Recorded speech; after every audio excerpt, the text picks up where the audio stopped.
Olá, bem-vindo, bem-vinda ao meu canal. Eu sou Suzana Leão. Esse é o canal Suzana Leão Espírita Progressista. Hoje eu estou aqui numa área verde do sítio, depois eu mostro para vocês.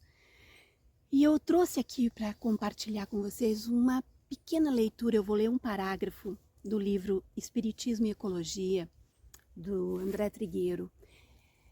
Eu já fiz o comentário sobre esse livro aqui no canal. Depois a gente vai conversar sobre as coisas que estão acontecendo na nossa atualidade.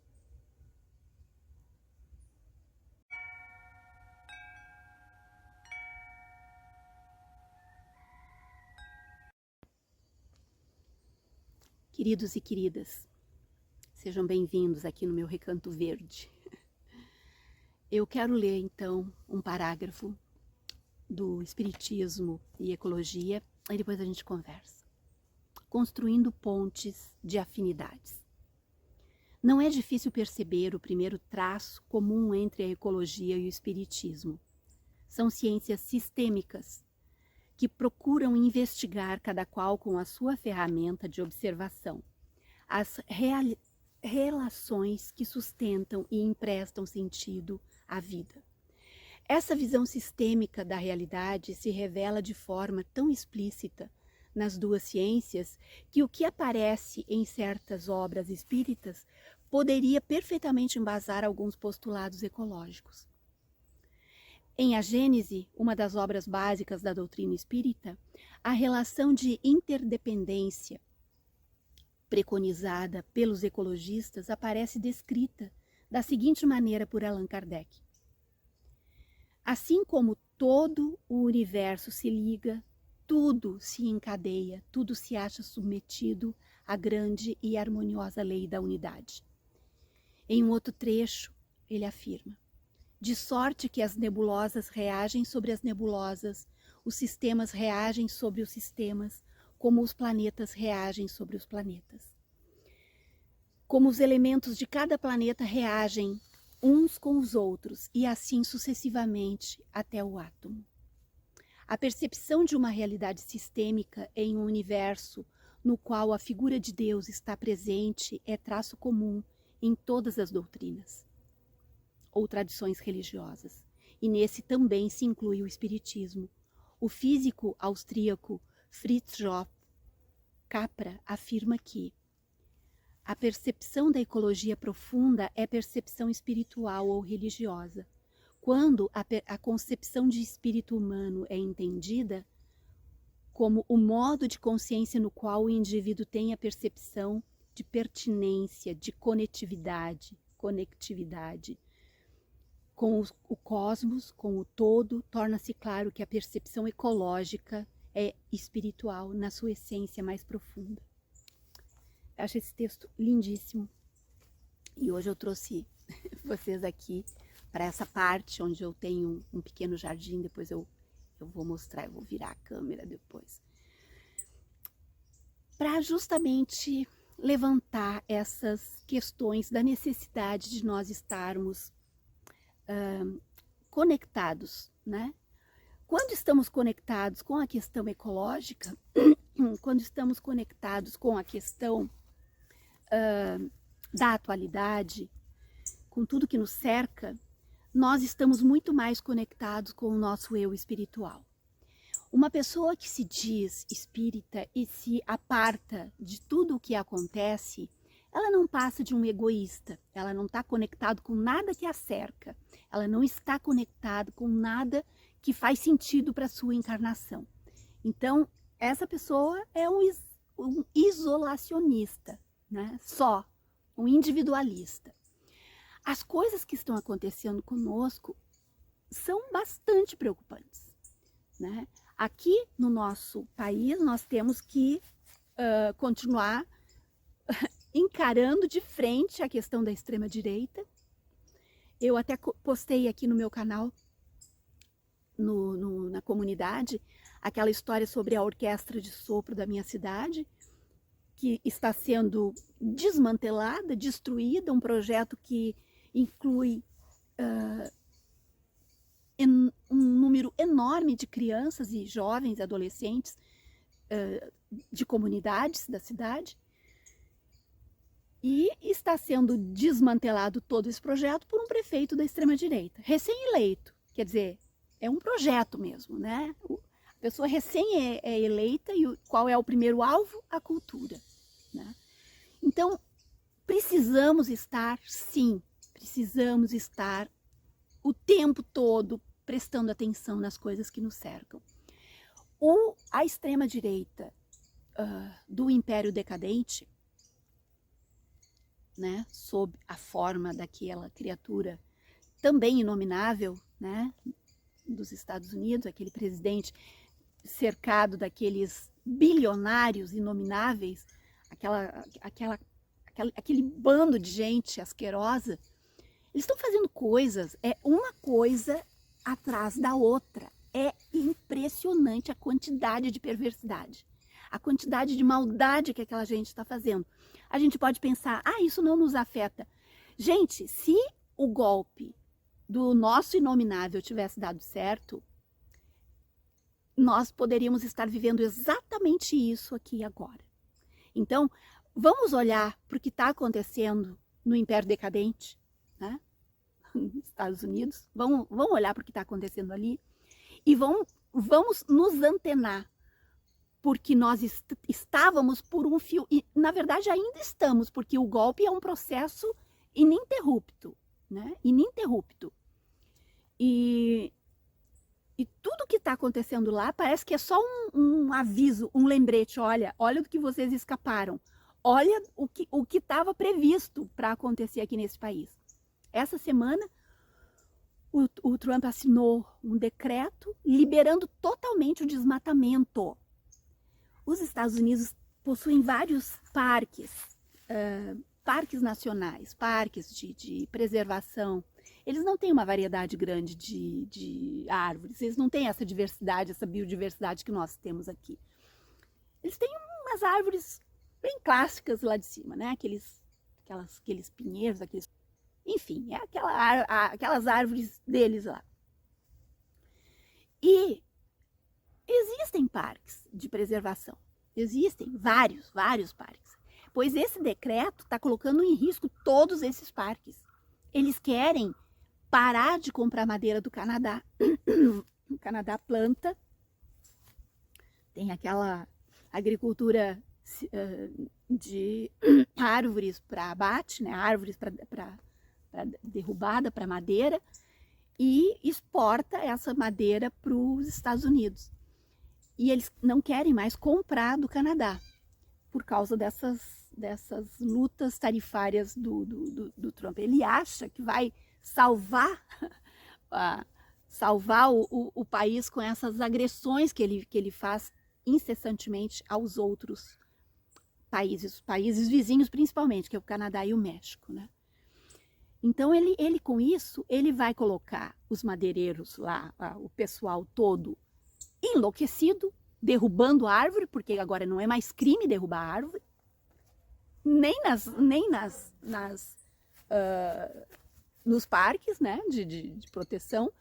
Então aquilo olha gente, aquilo vai ser uma tragédia, tão grande.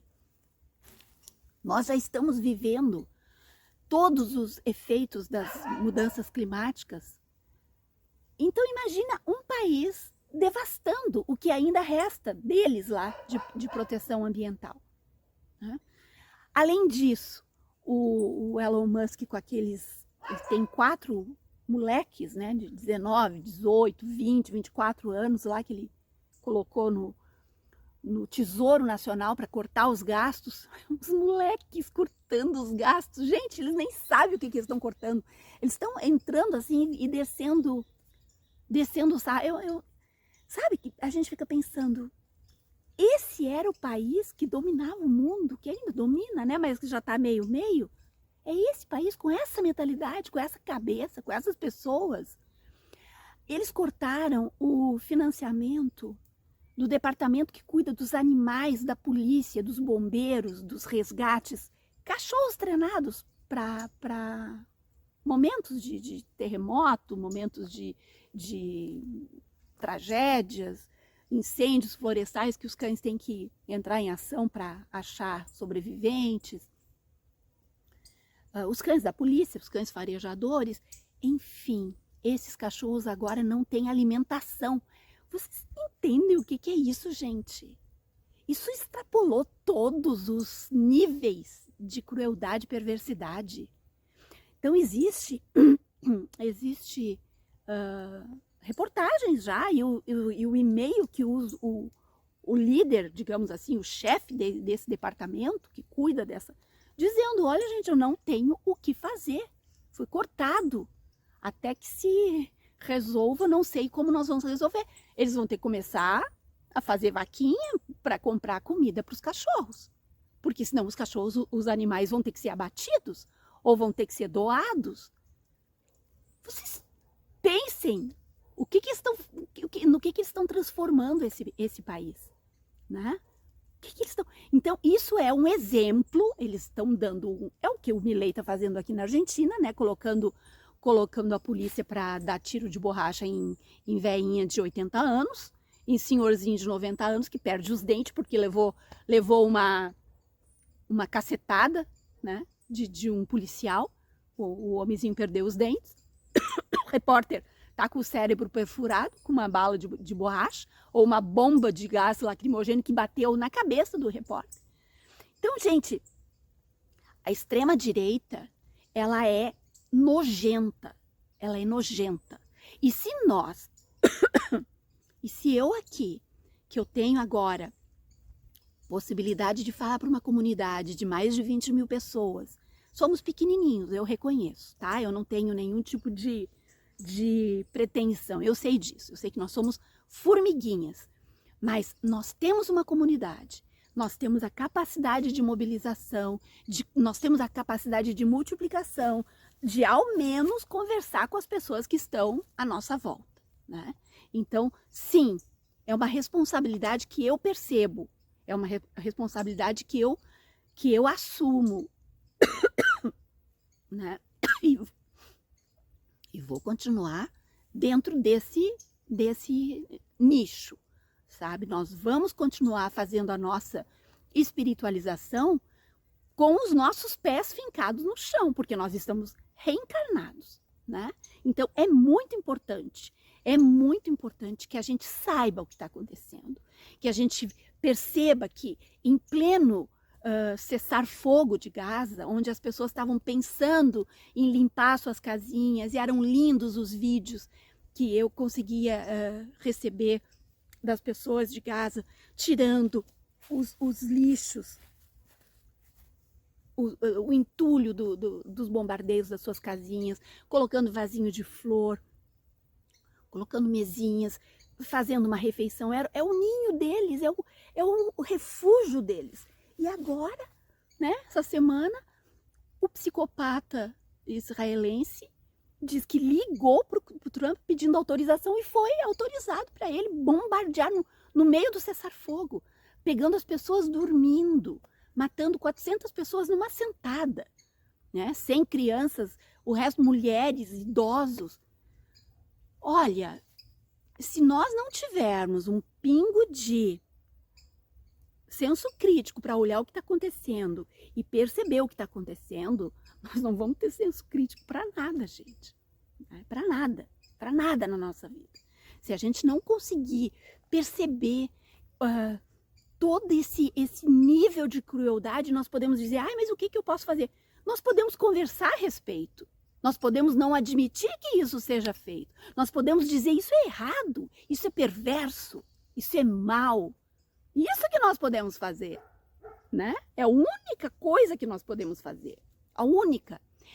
Agora também, essa semana, esse perverso, ele desobedece o STF, digamos, o Tribunal Superior que eles têm lá, que disse não vai mandar imigrantes para nenhuma prisão em El Salvador. Eles construíram uma prisão para 400 mil pessoas em El Salvador. Gente... 40 mil pessoas, perdão. Gente, o que é isso? O que é isso? sabe?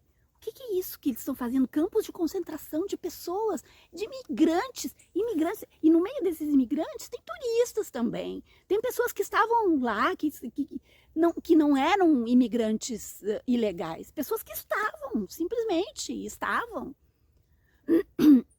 Olha, eu fico absolutamente perplexa com isso, porque essas pessoas que foram mandadas para El Salvador, o Supremo Tribunal deles lá tinha negado, tinha dito não, isso não pode ser feito, não pode ser feito, ninguém pode mandar imigrantes para um outro país, um terceiro país, isso não pode ser feito, pois eles fizeram mesmo assim.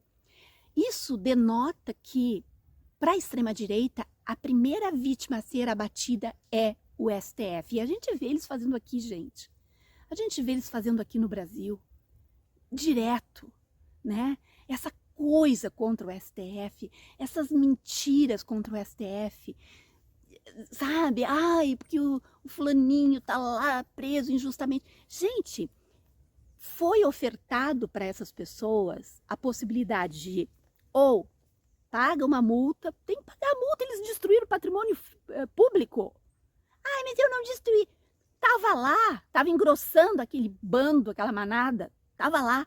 Se tu tá no meio de um lugar que é criminoso, que as pessoas estão fazendo crime, tu tá ali no meio do crime, fazendo crime contra o patrimônio público. Não é assim? Eles não falam isso a respeito do pessoal da Cracolândia, que é tudo bandido, que é tudo isso que precisa morrer de fome, eles falam isso. E por que os bandidos e a quem destruiu o patrimônio público não é criminoso? Não tem que pagar. Aí foi oferecido para essas pessoas, a conversão dessa pena em uma multa, que eles teriam que pagar a multa, lógico, quebraram o patrimônio público, deu prejuízo para as pessoas, estragou um monte de coisa, destruiu um monte de coisa, acabou com a imagem do país no mundo, né? Transformou o país num lugar inseguro, perigoso. Aí paga uma multa, fica 2 anos sem acesso às redes sociais e assiste faz um curso de reeducação cidadã. Muitos deles recusaram. Por quê? Porque achavam que o miliciano ainda ia conseguir dar golpe, né? E daí eles iam ser soltos, aí iam matar todo mundo, pendurar, porque é o conto da Aia, iam enforcar todo mundo em praça pública. Essa gente é perversa, essa gente é bem perversa.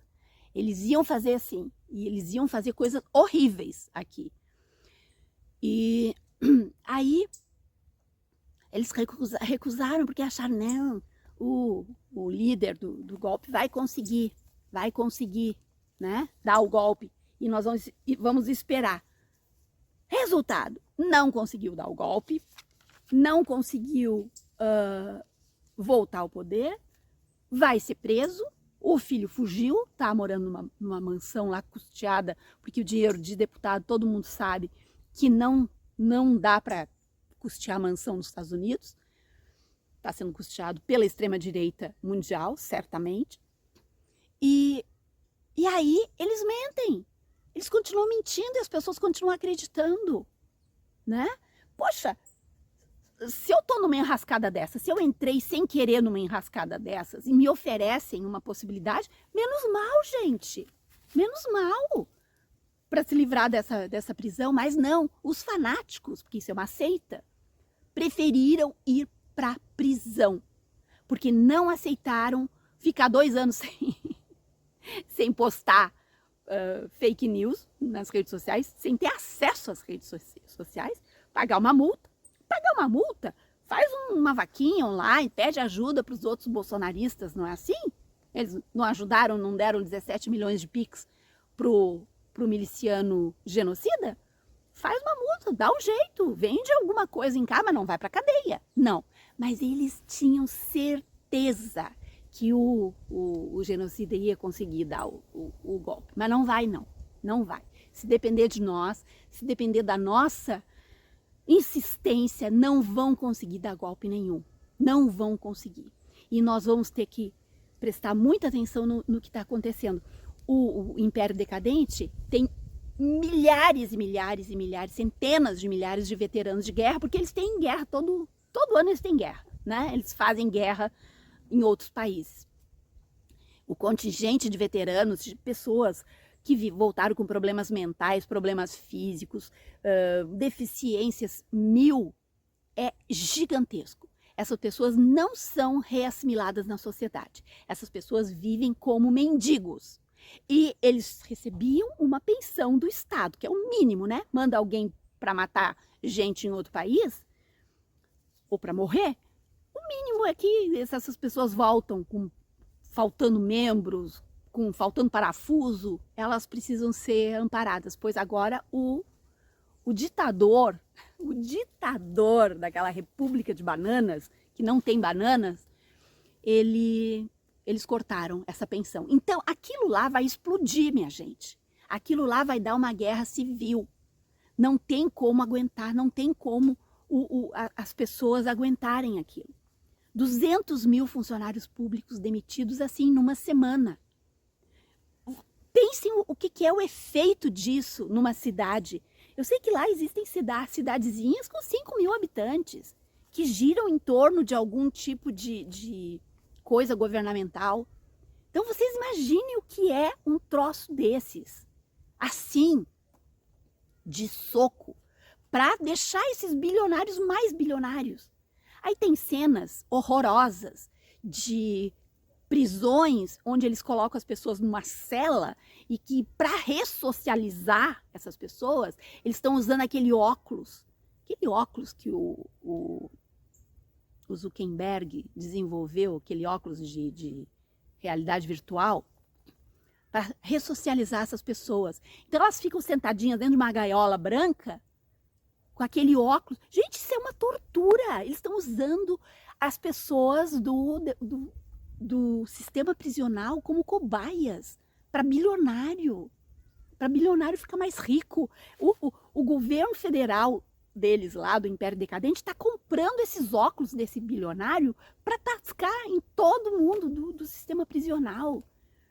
Parece uma utopia, uma distopia. Parece uma distopia, um filme distópico, né? Um Black Mirror, uma coisa louca o que estão fazendo, sabe? E é muito importante a gente olhar para o que estão fazendo lá, muito importante, porque para nós percebermos do que nós escapamos, o que foi que nós nos livramos, né? Porque quando a gente vê o que eles estão fazendo, era o que estava planejado para nós, talvez aqui muitíssimo pior. Aqui nós veríamos a Amazônia toda sendo posta abaixo. Aqui nós veríamos toda a Mata Atlântica sendo posta abaixo. Aqui nós veríamos populações indígenas, quilombolas sendo dizimadas, mas dizimadas. Nós veríamos as milícias como uma forma de poder alternativo. Nós já estamos vendo, né? O Rio de Janeiro, por exemplo. O Rio de Janeiro é um estado, é uma cidade, e o estado, idem, dominado pela milícia, né? Isso é uma tragédia, gente. E nós não podemos admitir que isso seja transferido e seja transposto para o país, né? Onde, o que eu contei para vocês da orquestra de sopros aqui da minha cidade, em todas as cidades governadas pela extrema-direita, eles estão destruindo os projetos culturais. Todos. Cultura, para essa extrema-direita nojenta, fascista, é perigoso. A cultura é perigosa porque a cultura faz as pessoas pensarem. A cultura faz as pessoas desenvolverem o senso crítico, né? Faz as pessoas olharem para a natureza de uma forma diferente. Faz as pessoas se abrirem para o mundo de uma forma diferente, mais sensível. E a extrema-direita não quer isso. A extrema-direita quer gente, é mão de obra barata, escrava, se for o caso. Porque esses prisioneiros que estão sendo levados para campos de concentração que foram construídos para isso, em El Salvador, eles já entraram em contato com empresas para mão de obra, né, de graça, para as pessoas trabalharem para empresas privadas. Então, estão prendendo pessoas sem processo, sem possível defesa, deportando como animais, tirando tudo dessas pessoas. Essas pessoas tinham seus benzinhos, suas coisinhas, suas casinhas, tinham gente, tinha bicho, largaram seus animais, largaram tudo. Pensa, gente, pensa que coisa horrorosa, que coisa nojenta. É o neonazismo funcionando, né? Como o nazi-sionismo faz em Gaza e na Cisjordânia. Eles estão fazendo nos Estados Unidos, eles estão fazendo lá, no império, né, da liberdade. Liberdade para quem? Liberdade para os bilionários fazerem o que querem com as pessoas, né? Então eles estão reeditando campos de concentração para trabalho escravo, né? Olha, é triste, na verdade, é triste, é preocupante, mas nós temos que continuar a nossa insistente luta. Essa luta é uma luta com palavras. Nós estamos disputando mentes. Os desqueridos e desqueridas bolsonaristas que entram aqui para nos xingar, porque quando eles me xingam, eles estão xingando uma comunidade inteira. Esses servem de exemplo como um ser humano pode ser ruim, como um ser humano pode ser torto, como um ser humano pode ser perverso, né?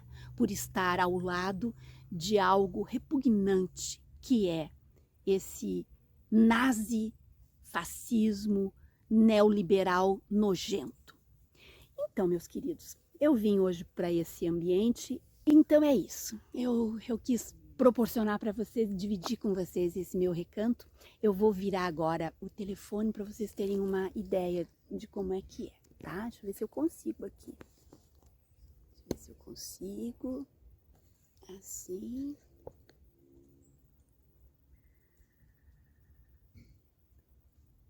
Para lá.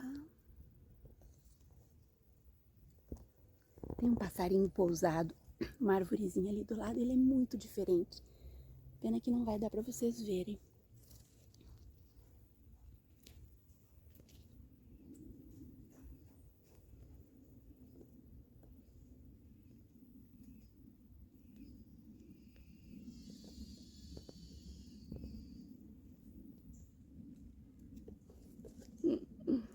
É isso, meus amores. Fiquem bem, aproveitem, descansem, pensem muito, estejamos juntos, não vamos deixar que fanáticos, inclusive fanáticos espíritas, silenciem a voz da nossa consciência, a voz do nosso coração, a voz da nossa alma.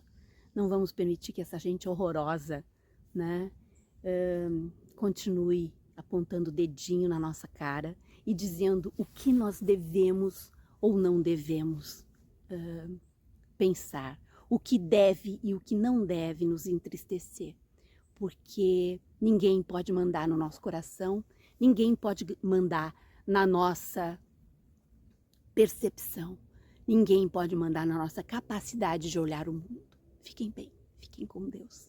Até a próxima.